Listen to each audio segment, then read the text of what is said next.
My name is Tyler Brooks, and this happened to me in the fall of 2023, when I was 32 years old. My wife and I had finally managed to buy our first house after spending several years living in rental apartments. The house was located in a quiet residential neighborhood on the outskirts of Bloomington, Indiana, with wide streets, only a few houses on each block, and almost no activity after dark. Since she still had to finish the last few days of her work contract and close out the lease on the apartment where we had been living, we agreed that I would move in first to get a head start on everything. I spent those days hauling boxes, assembling furniture, and organizing the rooms so that by the time she arrived, most of the mess would already be gone. I was excited. It was the first house that truly belonged to us. The property seemed to be in excellent condition. The previous owner had moved out a few weeks earlier, and the real estate agency assured us that all the keys had been turned in on the day of the sale. I only changed the garage code because I figured the house locks could wait a few more days. Today, I deeply regret that decision. My second night in that house started completely normally. I spent most of the evening unpacking kitchen boxes and installing a few shelves in the laundry room. Around 10:30, I took a shower, ordered a pizza, and watched television in the living room until I got tired. The house still had that smell of fresh paint mixed with wood and cardboard from all the unpacked boxes scattered throughout the rooms. Since there was still very little furniture, every small noise echoed through the hallways. Before going to bed, I checked every door and window, activated the alarm system that had already been installed in the house, and went upstairs to the bedroom. I remember looking out the window before turning off the light. The street was completely empty. Only a single streetlight illuminated part of the sidewalk in front of the garage. I fell asleep quickly. I have no idea how much time passed before I suddenly woke up to a sound I recognized immediately. It was the metallic sound of a key sliding into the front door lock and turning very slowly, as though whoever was outside was trying to unlock the door without making the slightest noise. At first, I thought I was still dreaming. I lay there for a few seconds, completely motionless, trying to figure out whether I had really heard it. Then the sound came again. First, the soft scrape of a key entering the lock, then the unmistakable click of someone slowly turning the cylinder. My heart started racing. I grabbed my phone from the nightstand and checked the time. It was just after 2 a.m. I got out of bed trying to make as little noise as possible and walked to the top of the staircase. From there I could see part of the front hallway, but not the front door itself. The house was completely dark. I stood there listening for a few seconds. I didn't hear anything else. I slowly walked downstairs, holding the handrail to avoid making it creak. When I reached the front door, I leaned toward the peephole. The porch was empty. The porch light illuminated the entire entrance, and there was no one on the sidewalk or in the driveway. I opened the door just a few inches and quickly looked both ways down the street. Everything was still deserted. I closed the door again, checked the deadbolt, and stood there for a few moments trying to come up with an explanation. I thought maybe a neighbor had accidentally tried to unlock the wrong house, or maybe I had mistaken the sound of the wood settling for the sound of a key. Even so, I couldn't shake the feeling that someone had really tried to get inside. I went back upstairs feeling deeply unsettled. I couldn't fall asleep right away. I sat on the bed, staring at the bedroom door while the house gradually returned to silence. It must have been about 5 minutes later when I heard a completely different sound. Footsteps. Very light, but clear enough for me to realize they were coming from the downstairs hallway. They weren't the normal creaks of the house or the sound of the heating system. They were slow, deliberate footsteps, as if someone were quietly walking across the hardwood floor. My whole body went cold. I kept trying to convince myself there had to be another explanation, but then I heard another step, and another. The sound was getting closer to the staircase.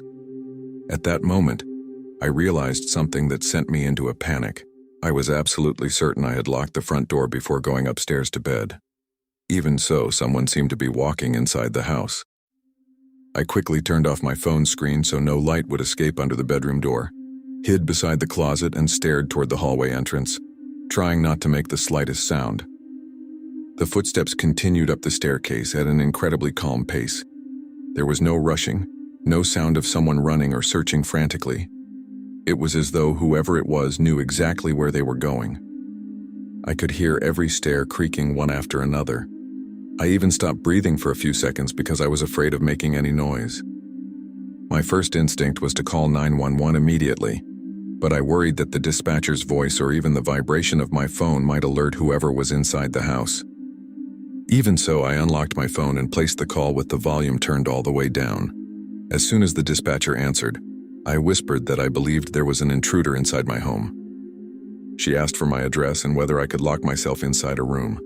I said yes while slowly pushing a dresser against the bedroom door. The footsteps stopped for a few seconds in the upstairs hallway. Then they started again. This time they were much closer. The dispatcher told me to remain silent and informed me that officers were already on their way. At that moment, I could clearly hear someone walking just outside my bedroom very slowly, as though they were checking which doors were closed. Then I heard the bedroom doorknob being pressed down. It wasn't a violent attempt to force the door open.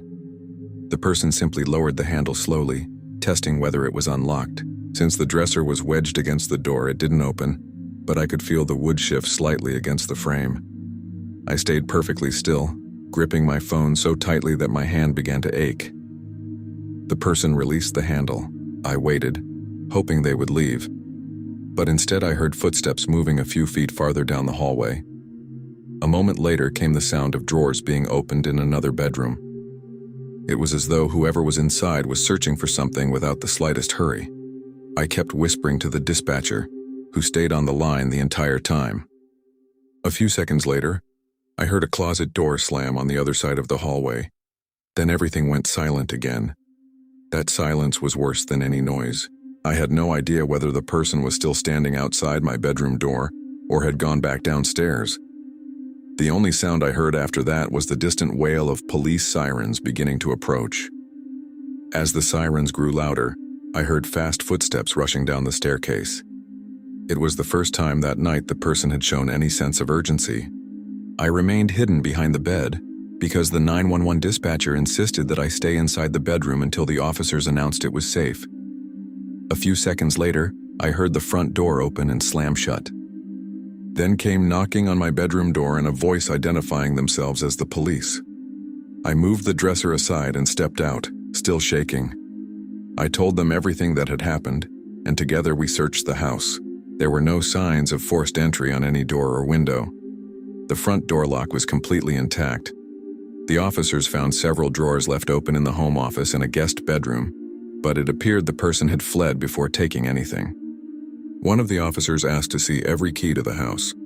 I handed him the key ring I had received from the real estate agency and explained that I hadn't changed the locks yet. He simply made a note and said that detail would be important for the investigation. The next day, the police spoke with the real estate agency and the previous homeowner. That's when they discovered what had really happened. When the house was sold, not every copy of the keys had been returned. An acquaintance of the previous owner still had one of them and had been entering the house for months while it sat vacant between the move-out and the sale. According to investigators, he occasionally used the house as a place to sleep and store some of his belongings because he believed no one would show up there during that period. They identified him a few days later through neighborhood security cameras, and he was eventually arrested. I changed every lock that very morning, installed new security cameras, and never again postponed that kind of job. To this day, when I think about that night, what unsettles me the most isn't remembering the doorknob to my bedroom slowly being turned. It's knowing that the person who entered my house didn't have to force anything open. He simply inserted a key into the lock, as though he still believed that house was a place he could enter whenever he wanted. Story 2. My name is Lauren Mitchell, and this happened to me about a year and a half ago when I was 28 years old. I had just accepted a position as an English teacher at a public school on the outskirts of Bowling Green, Kentucky, and I had to move on short notice. Since I didn't know anyone in the city yet, I rented a small house at the end of a cul-de-sac in a very quiet residential neighborhood. The real estate agency assured me that it was a safe area, occupied mainly by families and retirees. The house was simple, with a backyard enclosed by a wooden fence and a door that connected the kitchen directly to the yard. Since my lease on my previous apartment ended before the school year began, I spent my first few days completely alone organizing the move. I was excited about the opportunity despite being exhausted. My plan was to set up the essentials over the weekend so I could start work on Monday without so much clutter. The movers arrived early that morning, and by around noon they had already left. The rest of the day was up to me. It rained for several hours that afternoon, leaving the backyard completely soaked. While I was assembling a bookshelf in the living room, I went into the kitchen to grab a bottle of water and glanced through the back glass door. That's when I noticed several footprints crossing the muddy yard. They started near the side fence and went in a straight line toward the back door of the house. My first thought was that they belonged to the movers. They had carried several boxes through the kitchen because it was the shortest route to the backyard, where they had parked part of the moving truck. I looked at the footprints briefly and didn't think much of them. I spent the rest of the afternoon assembling furniture, unpacking boxes, and organizing the rooms. It wasn't until later, while I was closing the curtains before it got dark, that I looked at those footprints again. That's when I noticed a detail that left me a little unsettled. Every single one of them pointed toward the house. None of them led away from it, as you would normally expect if someone had left the same way they came. Even so, I tried to find a logical explanation. I thought the rain might have washed away part of the tracks, or maybe I was simply interpreting them incorrectly. I closed the curtain and didn't think about it again. After spending the rest of the evening unpacking boxes, I took a quick shower and went to bed much earlier than usual. I was exhausted from the move. The house still felt unfamiliar to me. Every little creak from the wood or the heating system caught my attention, because I didn't yet know the normal sounds of the place. Before turning off the light, I checked the front door, the windows, and the back door one more time. Everything was locked. I plugged my phone in on the nightstand and fell asleep almost immediately. I have no idea how long I had been sleeping before I woke up to a metallic sound coming from downstairs. At first, I thought I was dreaming. I stayed in bed trying to fall back asleep, but then the sound came again. This time I recognized exactly what it was. Someone was turning the handle on the back door. It wasn't a violent attempt to force it open. The person seemed to slowly turn the handle, pause for a few seconds, and then try again, as though checking whether the door had accidentally been left unlocked. My heart immediately started pounding. I grabbed my phone and lay completely still in bed, listening as carefully as I could. The rest of the house remained completely silent. I got out of bed without turning on any lights and walked to the bedroom window, which overlooked the backyard. I pulled the curtain aside just enough to see outside. The back porch light had been left on since I moved in, illuminating part of the yard. That's when I saw a man standing in the backyard. He was only a few yards from the kitchen door, completely motionless, staring toward the house. The detail that made my entire body go cold was that he didn't seem to be looking at the kitchen or the door he had been trying to open. His head was tilted slightly upward, directly toward my bedroom window. For a few seconds, I had the overwhelming feeling that he knew exactly where I was sleeping. I couldn't make out his face because he was wearing a dark baseball cap, and the brim cast a shadow over his eyes. But I could tell he kept staring at the house without looking away. My first instinct was to duck immediately so he wouldn't see me behind the curtain. I crouched beside the window, trying to control my breathing while gripping my phone with trembling hands. I spent several seconds trying to decide what to do. My first thought was that maybe he was a neighbor who had mistaken my house for someone else's, but that possibility disappeared the moment I heard the back door handle being turned again. He was still trying to get inside. I unlocked my phone and called 911, speaking as quietly as I could. The dispatcher asked for my address and whether I could still see the person. I said yes and explained that he was standing in the backyard trying to open the door. While I was talking, I worked up the courage to look through the window again. The man was still there, but he had taken a few steps to one side. He seemed to be studying the back of the house very carefully. At no point did he appear to be in a hurry. He didn't knock on the door or call out to anyone. He simply walked slowly between the kitchen door and my bedroom window, as though he already knew the layout of the house. The dispatcher instructed me to stay away from the windows and remain locked inside the bedroom until the police arrived. I immediately stepped away from the curtain and pushed a small dresser against the bedroom door, even though I knew it probably wouldn't stop someone who was determined to get in. Then I heard another sound coming from downstairs. It was no longer the doorknob being tested.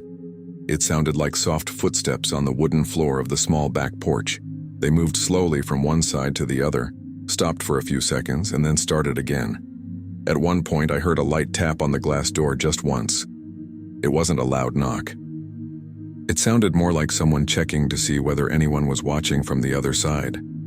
I remained perfectly still, holding the phone to my ear. The dispatcher kept talking to me, asking whether I could still hear the person outside. Before I could answer, every sound suddenly stopped. That silence was worse than any attempt to open the door. I had no idea whether the man was still in the backyard or whether he had found another way to get closer to the house. I stared at my bedroom door, waiting to hear any other noise, but everything remained completely quiet. A few minutes later, I began hearing the distant sound of a police siren approaching the neighborhood. As it got closer, I heard rapid footsteps running across the backyard. I hurried back to the window, being careful not to expose myself too much, and caught only a glimpse of a shadow moving near the back fence before disappearing into the darkness. Moments later, the police knocked on the front door and announced themselves. I went downstairs, still extremely shaken, and told them everything that had happened. One of the officers immediately went into the backyard while the other stayed inside the house with me. Using their flashlights, they found several fresh footprints in the mud following the exact same path I had noticed earlier that afternoon. This time, however, there was something different. In addition to the footprints leading toward the back door, there were fresh tracks running back toward the fence after the sirens began approaching. The officers also noticed fresh fingerprints on the doorknob and the glass of the kitchen door, indicating that someone had indeed tried to see whether they could get inside. Although they searched the nearby streets, no one was found that night. The following morning, one of the investigators returned to speak with me. He asked whether I knew the previous resident of the house, or whether I had told anyone that I would be living alone during those first few days. I told him no. During the investigation, they discovered that a man had been seen several times entering the backyards of homes along that cul-de-sac during the middle of the night. He watched vacant or newly occupied houses, looking for opportunities to get inside while the residents were asleep. It was never proven that he was the same person who appeared at my house, but the description matched reports from several other neighbors. After that weekend, I installed security cameras, changed all the locks, and added motion-activated floodlights throughout the backyard. I still live in that city, but I've never been able to look at that back door again without remembering the footprints I saw on my very first day there. What frightens me most when I think about that night isn't the man trying to open the door. It's remembering the way he looked directly at my bedroom window, as though he already knew exactly where I would be sleeping, before I had even spent my first week in that house. Story 3. My name is Dylan, and this happened to me when I was 27 years old. I had just landed a new job as a support analyst at a technology company in Columbus, Ohio, and I needed to move quickly to be closer to the office. Since I didn't know the city very well yet, I rented a small townhouse in a residential neighborhood just a few minutes from downtown. It wasn't a large house, but it seemed perfect for someone living alone. It had a narrow garage, a small backyard, and a security camera installed by the landlord covering the front entrance, along with another one pointed at the back door. I moved in on a Saturday and spent the entire day carrying boxes, assembling my bed, and organizing the essentials so I could start work on Monday. There was still plenty of clutter scattered around the living room, but I was happy to have finally finished the move. Since it was my first night there, I made a point of checking every door and window before going to bed. I also quickly tested the camera app on my phone to make sure everything was working properly. It seemed like nothing more than a normal precaution for someone alone in a new house. I went to bed just before midnight, completely exhausted. The neighborhood was quiet and hardly any cars passed by after dark. I don't know exactly how long I had been asleep before a sound made me open my eyes immediately. The front doorbell rang once. I looked at the time on my phone. It was 3:05 in the morning. I lay still for a few seconds, trying to figure out who could possibly be ringing the doorbell at that hour. I thought maybe a neighbor needed help or someone had mistaken the townhouses.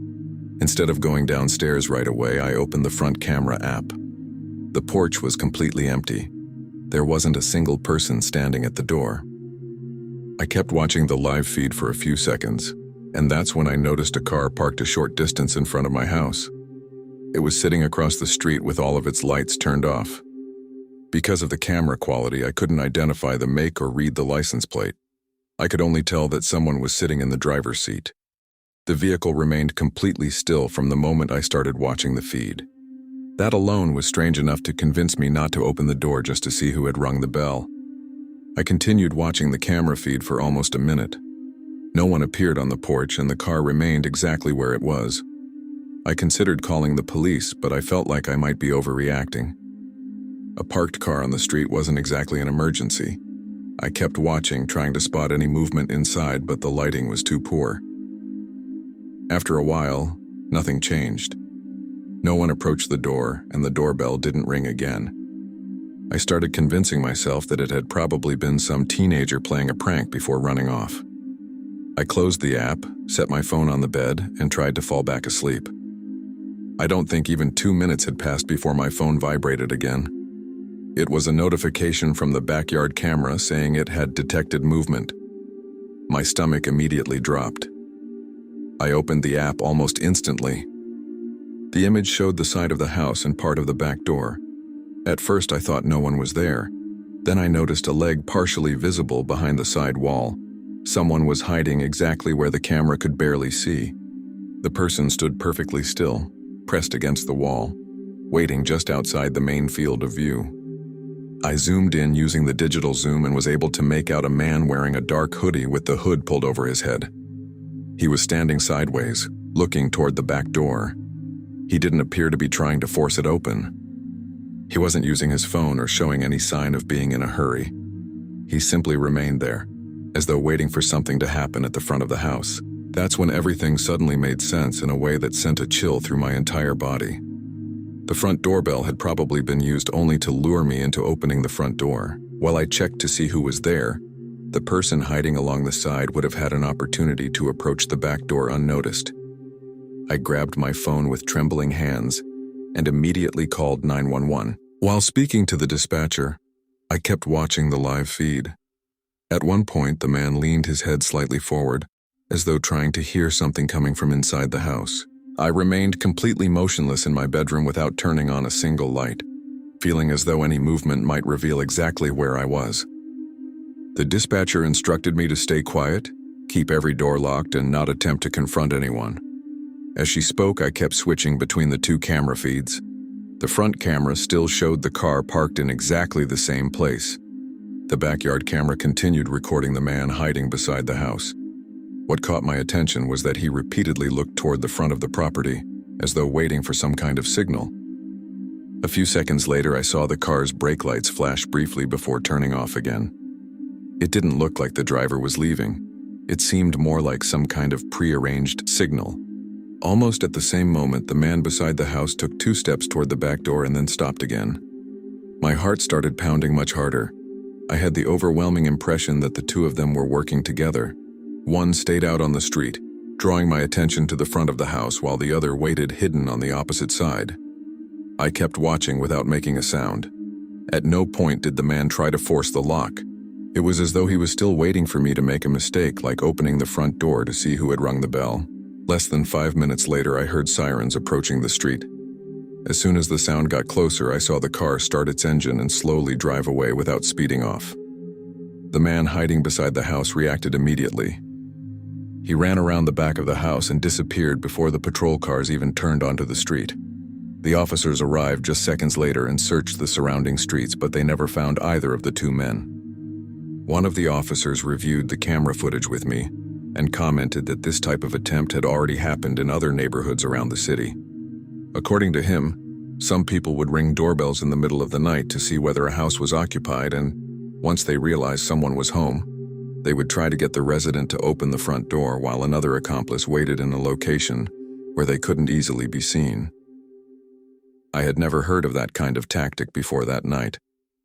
Afterward, I installed motion-activated floodlights along the entire side of the house and immediately replaced the camera system with one that eliminated that blind spot. To this day, whenever someone rings my doorbell late at night, the very first thing I do isn't look at the front door. It's check every other camera before I even think about unlocking any door. Story 4.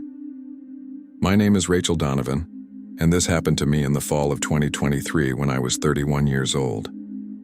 At the time, I worked the night shift as a nurse at a hospital in a small town in Vermont. After spending several years living in rental apartments, I had finally managed to buy an old house that had recently been renovated. It was located on a very quiet residential street, surrounded by trees and with only a few neighboring houses nearby.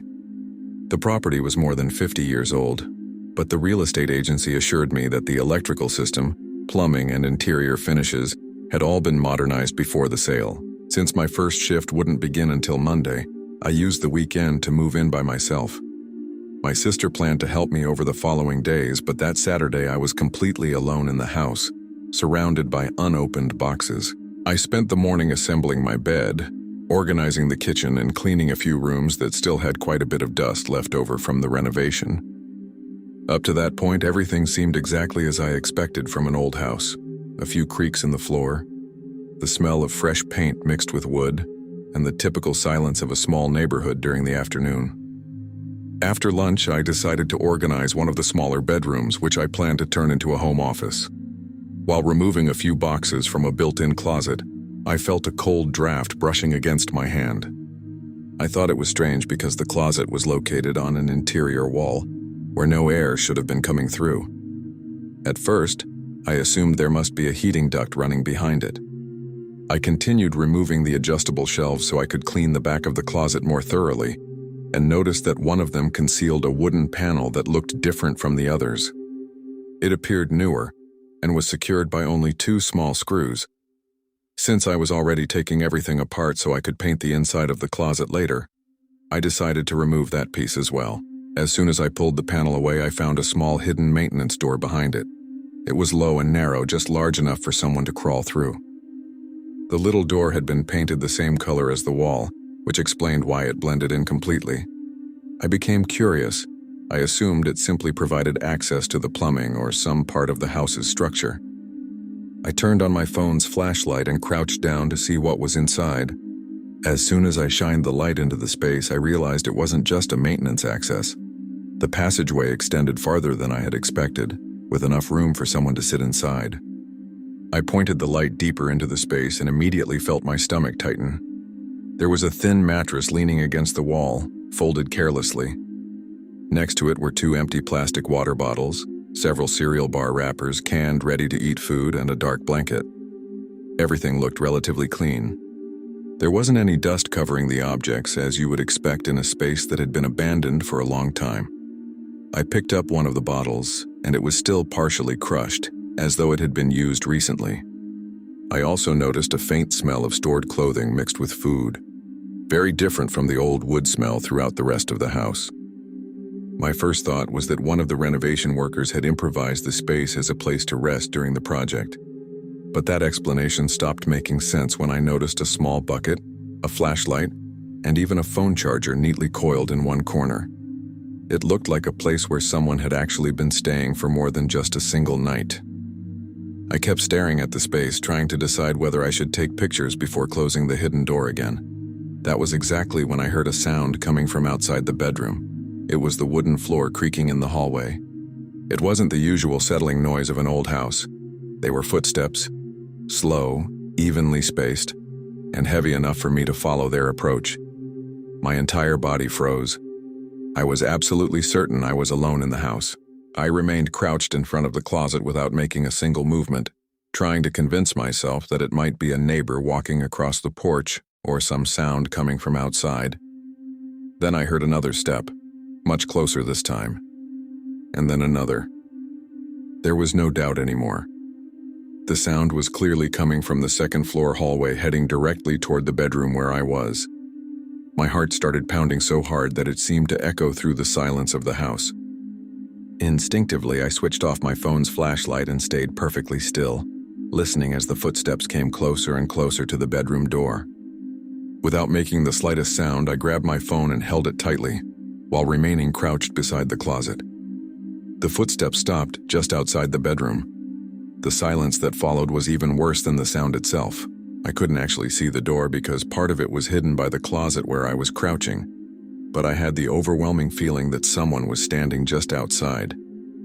A few seconds later, I heard the doorknob click softly as it was pressed down.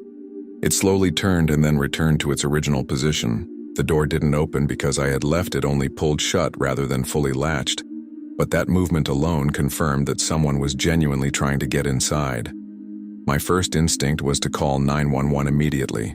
I whispered my address and explained that I believed someone was inside my house. The dispatcher instructed me to remain hidden and stay inside the room. While she was talking to me, I heard the footsteps again. This time they entered the bedroom. They were slow, as though the person was calmly walking among the moving boxes. I could tell exactly where they were simply by listening to the wooden floor creak beneath each step. I remained motionless beside the closet, trying to control my breathing. The footsteps continued for several seconds before stopping again. Then I heard a very faint sound, as though someone was moving one of the boxes I had left near the window. There was no attempt to speak to me or search for anything specific. It was simply the unmistakable presence of someone moving around inside the room. After about half a minute, the footsteps headed back toward the door. I heard the wood creak again in the hallway, and little by little the sound faded away until it disappeared completely. I remained hidden because the dispatcher insisted that I wait for the police. Less than 5 minutes later, I heard sirens arriving on the street, followed almost immediately by voices calling from outside the house. Only then did I gather the courage to leave the room. The officers searched the entire house and found the back door unlocked, even though I was certain I had locked it before I started unpacking the boxes. They also found fresh, dusty shoe prints near the hidden access behind the closet, but there was no one left inside the house. After the house had been declared safe, I showed the officers the hidden space behind the closet. One of them crawled inside with a more powerful flashlight while the other photographed everything. In addition to the mattress, bottles, and food containers, they found neatly folded clothes, an old backpack, and several personal hygiene items. Nothing looked as though it had been abandoned for very long. One of the officers commented that the space had probably been used continuously. They followed the narrow passage for several feet and discovered that it connected to another hidden opening behind a panel near the basement. That second opening was only loosely closed from the inside, allowing someone to enter and leave the house without using the main doors. The police collected fingerprints in all the items they found there. Before leaving, one of the detectives asked how long I had owned the house. When I told him I had received the keys only 2 days earlier, he nodded and said that whoever had been using the space had probably continued doing so, because they believed the house was still vacant between the renovation and the sale. A few days later, I received a call from the police informing me that they had identified a man who had previously been questioned for breaking into vacant homes throughout the area. According to the investigation, he took advantage of houses that were empty during renovations or waiting for new owners and stayed hidden inside them for days or even weeks without anyone noticing. They were never able to officially prove that he was the same person who had been inside my house that afternoon, but the belongings found in the hiding place and the fingerprints strongly pointed in that direction. Even before the investigation was over, I had the hidden access completely sealed, installed a security alarm system, and replaced all of the back doors. I still live in that house, but I've never been able to look at that closet the same way again. What frightens me most when I think back to that weekend isn't the mattress hidden behind the wall. It's realizing that while I spent hours unpacking boxes convinced I was alone, someone probably knew that house far better than I did and returned the moment they realized a new resident had moved in. Story 5. My name is Aaron Whitaker, and this happened to me about 3 years ago when I was 35 years old. My wife Emily and I had just moved into a house in rural Missouri, about 20 minutes from the nearest town. After years of living in a busy neighborhood, we wanted a quieter place with a large piece of land and a little more privacy. The house sat at the end of a gravel road, surrounded by trees and a few open fields. The nearest neighbors were several hundred yards away, and at night there were practically no lights visible except our own. The move took the entire day. The moving truck left in the late afternoon, and we still spent hours assembling the bed and organizing the kitchen so we could sleep there on our very first night. The rest of the house was still full of unopened boxes, scattered tools, and disassembled furniture. We were completely exhausted. Before going to bed, I checked every door, closed all the windows, and even tested the outdoor lights because we still didn't know the property very well. Everything seemed normal. The silence out there was completely different from what we had been used to in the city. It must have been a little after midnight when we finally lay down. The house still had that smell of wood mixed with the cardboard from all the moving boxes. I think we had been asleep for less than an hour when I woke up to the sound of something coming from the road. At first, I thought it was a truck passing in the distance, but the noise gradually slowed until it came to a complete stop. I raised my head slightly and heard the engine idling for a few seconds. Then it shut off. Since the house was set back from the main road, I thought it was strange that someone would stop right in front of our driveway at that hour. Even so, I wasn't too concerned. I assumed a driver had taken a wrong turn or was checking a GPS. Emily woke up too and asked what was going on. I told her it was probably a neighbor or someone who was lost. We listened for a few moments, expecting the vehicle to start moving again, but it didn't. The truck remained parked outside, completely silent, as though whoever was inside was waiting for something before continuing on. We stayed in bed for a few more minutes waiting for the truck to leave. Since nothing happened, I started to relax again. That's when I heard a sharp metallic sound from outside. It sounded like metal striking metal. A moment later, I heard another one, followed by the faint scraping of something heavy being dragged. I immediately sat up in bed. Emily heard it too and asked if someone was unloading something. Those sounds definitely didn't match a truck simply waiting for directions. It sounded like they were removing equipment from the cargo area. I got up slowly, careful not to make any noise, and walked to the front window without turning on any lights. I pulled the curtain aside just a few inches. The moonlight and the single light over the front entrance were enough to illuminate part of the road. There was a white box truck parked in front of our property, with all its lights turned off. Behind it, I could make out 3 men. None of them said a single word. One was removing an aluminum ladder from the back of the truck, while the other 2 unloaded a large toolbox and another long object that looked like a crowbar or a metal pry bar. What caught my attention most was the complete silence. They worked as though they didn't want to make a single unnecessary sound. I kept watching for a few more seconds, trying to come up with an explanation that made sense. I thought they might have stopped at the wrong property and were preparing to do some work early the next morning at a neighboring house. But that idea disappeared the moment one of them discreetly pointed toward our house. The 3 of them quietly closed the back of the truck without slamming it and started walking across the lawn toward the dark side of our house, exactly where there was no outdoor lighting. My stomach instantly dropped. They weren't looking for house numbers or checking an address. They were walking straight toward our house as though they already knew exactly where they were going. I stepped away from the window immediately and whispered to Emily to grab her phone. I called 911 while we turned off the television that was still on in the living room. The dispatcher told me to stay on the line and describe what I was seeing.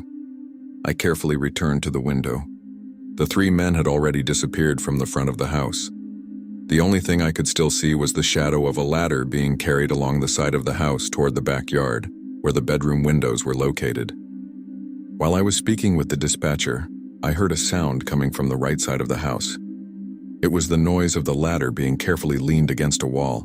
There was no loud bang and no conversation between the men, just the faint creak of aluminum against wood. Emily stood beside me in complete silence, holding her own phone in case my call was disconnected. We hurried into the hallway and turned off the only light that was still on downstairs. The house became completely dark. A few seconds later, we heard footsteps crunching across the gravel in the backyard, followed by a soft tap against the outside wall, as though someone was checking where to place a tool. The dispatcher informed us that officers were already on their way and instructed us not to leave the bedroom or look through the windows again. Even so, I carefully approached a small side window overlooking the backyard. I moved the curtain aside only a fraction of an inch. I could see part of the ladder leaning against the wall near the office window, with one of the men holding its base. Another stood several yards away watching the house. The third had disappeared from my field of view. The worst part was not knowing where he was. My heart started racing when I heard a faint noise coming from the roof directly above the bedroom where we were standing. It sounded like someone carefully shifting their weight to avoid making any noise. Emily immediately grabbed my arm because she had heard it too.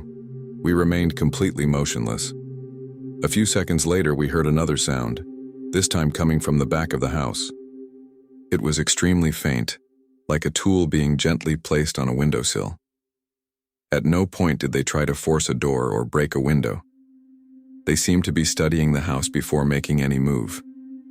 I kept whispering to the dispatcher while trying to follow the sounds around the property. Then, in the distance, we finally began to hear the first sirens approaching. The noises outside stopped almost instantly. A moment later, I heard quick footsteps descending the ladder and someone running across the gravel toward the road. I still didn't have the courage to look through the window. I remained in the hallway, waiting for the officers to reach the front door. Less than a minute later, the patrol cars pulled into the property, their headlights illuminating the entire front of the house. Only then did I unlock the door after the officers identified themselves. I told them everything we had seen while other deputies searched the property. The truck was already gone. The only thing left behind was a fresh set of tire tracks in the gravel. Along the side of the house, the officers found an aluminum ladder still leaning against the wall, as though it had been abandoned in a hurry. They also discovered an open toolbox hidden behind some bushes containing a metal pry bar, a large screwdriver, work gloves, and a pair of bolt cutters. On the roof, they found fresh marks on the shingles near the second-floor window, confirming that at least one of the men had actually climbed up there. One of the officers commented that if they had arrived just a few minutes later, they probably would have found someone already inside the house. The search continued along the nearby roads for nearly an hour, but no truck matching that description was found that night. Over the following days, investigators discovered that a group had been using an unmarked box truck to approach newly occupied rural properties throughout the area. They watched moving trucks during the day and returned on the very first night, when homeowners were still surrounded by boxes, had not yet installed security cameras, and were usually exhausted from the move. According to the police, that was exactly when people were most vulnerable and slower to react if they noticed suspicious activity outside. We never received confirmation that it was the same group, but their method matched almost perfectly.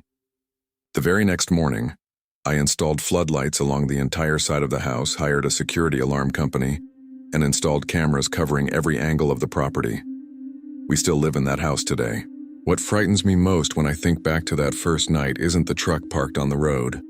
It's remembering those three men unloading ladders and tools in complete silence, as though they already knew exactly which dark side of the house they needed to reach before we realized they weren't just lost neighbors. Story 6. My name is Olivia Bennett, and this happened to me when I was 23 years old. I was in my third year of college, and after spending 2 semesters living in the university dorms, I had finally saved enough money to buy a small old house near campus in Burlington, Vermont. The house was simple, but it was less than a 10-minute drive from the university and would end up being cheaper than continuing to pay rent for several more years. Since classes hadn't started again yet, I took advantage of the first week to move in by myself. My parents lived in another state and weren't planning to visit until the following weekend. I spent the first few days unpacking boxes, cleaning the rooms, and trying to get everything at least somewhat organized. The house had 2 floors and a small attic accessed by a narrow pull-down ladder. The previous owner briefly mentioned that he had only used the attic to store old boxes, so I didn't even think about going up there during my first few days. I had much more urgent things to deal with throughout the rest of the house. On the afternoon of the third day, I was carrying some empty boxes to the garage when an elderly man who lived next door came over to introduce himself. We talked for a few minutes about the neighborhood, the university, and how quiet the street usually was. Before leaving, he casually mentioned that he had found it curious to see me looking out the small attic window early that morning. I smiled and told him that was impossible. I explained that I hadn't even gone up into the attic since moving in because I hadn't even brought a ladder to open the attic access. He frowned for a moment and insisted that he had clearly seen someone standing by the window, looking out toward the street for several seconds. I assumed he had mistaken my house for another one, or had simply seen a shadow behind the old glass. I joked that maybe the house was older than I had imagined, and we both laughed about it. Even so, after he left, I stood looking at that little window for a few moments. It was far too small to make out any details from a distance, but the conversation stayed in the back of my mind for the rest of the afternoon. For the rest of the day, I tried not to think about the neighbor's comment anymore. I continued assembling furniture and organizing books in my office. Even so, Every now and then, my eyes drifted toward the pull-down attic ladder. It was located in the second-floor hallway, hidden behind a small wooden hatch in the ceiling. Early that evening, I finished putting away the last of the boxes and made myself a quick dinner. While I was eating, I thought it might be better to go up there just to check whether a window had been left open during the renovation, or whether there really was some explanation for what the neighbor had said. I waited until it was completely dark, because I wanted to finish cleaning the kitchen first. It was close to 9 o'clock at night when I pulled the cord for the attic ladder. It creaked slowly as it unfolded, stirring up a little dust. I grabbed a flashlight even though the attic light still worked and started climbing. The space was small with exposed wooden beams, a few empty boxes left behind by the previous owner, and an old floor that creaked with every step. At the far end was a small window facing the street. As soon as I shined my flashlight in that direction, I noticed it was open a few inches, allowing the cold night air to drift inside. That struck me as odd because the real estate agency had assured me that every window had been closed before the house was turned over to me. I walked over to the window to close it. As I got closer, I felt a stream of icy air coming through the opening. I looked out toward the street and saw nothing except the streetlights illuminating part of the sidewalks. There was no one outside. While I was reaching for the window latch, I heard a sound coming from the pull-down attic ladder behind me. It sounded like someone carefully placing a foot on one of the wooden steps. I froze instantly. I turned only my head, trying to listen more carefully. The sound came again. It was another slow creak, exactly like the ladder made whenever someone climbed it. My first thought was that maybe a neighbor had entered by mistake, or that I had accidentally left the front door unlocked without realizing it. I stood completely still, waiting to hear someone call out to me. I heard absolutely nothing. Then another step creaked, and another, a little closer this time. My heart started pounding so hard that I could hear it over the silence of the house. I stood there for several seconds trying to convince myself that the noise might simply be the wooden ladder settling. But then I heard another step creak, followed by another. The sound was slow and steady, exactly like someone climbing carefully to avoid making too much noise. I pulled my phone out of my pocket and stared at the attic opening, waiting for a voice to appear and tell me I was imagining things. Nothing happened. The silence remained absolute, broken only by the next creak of the ladder. Every instinct in my body went on high alert. I slowly began walking toward the opening, sweeping every corner with my flashlight. When I was still just a few feet away from the ladder, I heard a sudden movement. The wooden attic hatch began closing slowly. It didn't slam shut. It lowered gradually, as though someone on the other side was carefully holding it. I immediately ran to try to reach it, but I wasn't fast enough. The hatch closed completely against the frame, and a second later I heard a sharp click. Someone had locked the attic access from the outside. I rushed to the ladder and shoved the hatch with all the strength I had. It didn't move even an inch. I kept pushing while shouting, asking who was there. I received no answer at all. Instead, I heard very slow footsteps walking away through the second-floor hallway. They continued for several seconds before fading away completely. My stomach dropped. I immediately grabbed my phone and called 911. I explained that I was trapped in the attic and believed someone was inside my house. The dispatcher instructed me to stay on the line while officers were sent to my location. I kept pounding on the hatch and trying to unlock it from inside, but the mechanism could only be released from the outside. The feeling of being trapped in that dark space was one of the worst I have ever experienced. I couldn't see the ladder. I didn't know whether the person was still standing on the other side, and I had no idea whether they intended to come back before the police arrived. The next few minutes felt endless. I stayed on the phone with the dispatcher while continuing to bang on the attic hatch in hopes that a neighbor might hear me. At one point, I heard another sound coming from the hallway. The footsteps had returned. They stopped directly above my head. I froze completely, holding my breath. The only thing I could hear was the faint sound of wood rubbing against wood, as though someone had rested a hand on the hatch without trying to open it. Whoever it was remained there for several seconds. Then the footsteps started again slowly and walked away once more. A short time later, I began hearing sirens approaching the street. Almost immediately afterward, I heard a door slam somewhere downstairs. Then came the sound of someone running across the side porch. The officers announced themselves at the front door, and a few seconds later someone unlocked the attic hatch from the outside. As soon as it opened, I practically ran down the ladder. Still shaking, I told them everything that had happened while the officers began searching the entire house. The police didn't find anyone inside the house, but they uncovered several important details during their inspection. The back door showed fresh signs that the lock had been manipulated with an old key, and a first-floor side window had been left only partially latched from the inside. They also found dusty shoe prints in the second-floor hallway, directly between the attic ladder and an empty bedroom.